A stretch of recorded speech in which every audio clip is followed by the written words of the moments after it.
अस्सलाम वालेकुम। मैं हूँ बट पाक यूनिटी स्वीडन के प्लेटफॉर्म से। उम्मीद है आप सब खैरोफियत से हैं। आज एक बहुत अहम मौजू है जिस पे मैं बात करना चाहता हूँ, और वो ये कि एक ही इलाके में दो दो तीन तीन इवेंट्स का होना। और सबका मकसद एक ही होता है कि मतलब जो खुशी हैं उनको सेलिब्रेट किया जाए, दोस्तों का आपस में मुलाकात की जाए, मिलजुल कर बैठा जाए। लेकिन क्या आप नहीं समझते कि एक ही इलाके में एक कम वक्त के अंदर दो दो तीन दिन इवेंट्स का होना, इससे लोग जो हैं वो कंफ्यूज होते हैं, और वो उनकी समझ में नहीं आता कि वो किस इवेंट में जाएं किस में नहीं जाएं, और इससे नाराज़गियाँ भी शायद बढ़ती हैं।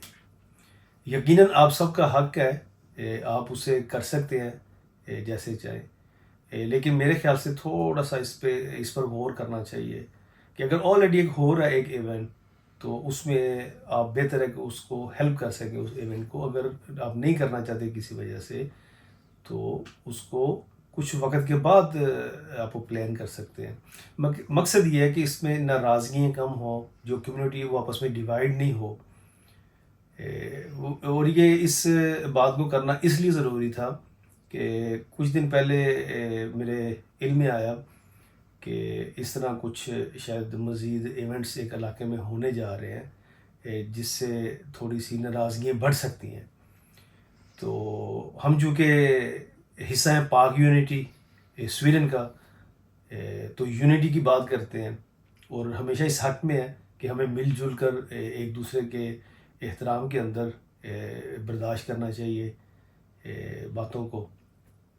तो आप सबसे गुजारिश है कि एक दूसरे का एहतराम कीजिए और कम्युनिटी के लिए मुश्किलात नहीं पैदा करें।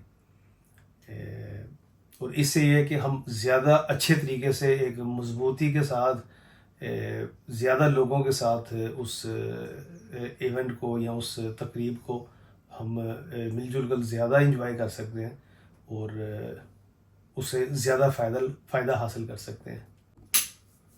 तो आप सब दोस्तों से गुजारिश है कि थोड़ा सा सीरियस लीजिए इन बात को, थोड़ा सा गौर कीजिए। मेरी मौदबाना गुजारिश है आपसे ये। उम्मीद है कि इंशाल्लाह बेहतरी होगी। आप सब से दुआओं की दरख्वास्त। अपना ख्याल रखिएगा, दुआओं में याद रखिएगा जी। बहुत शुक्रिया। अल्लाह हाफिज़।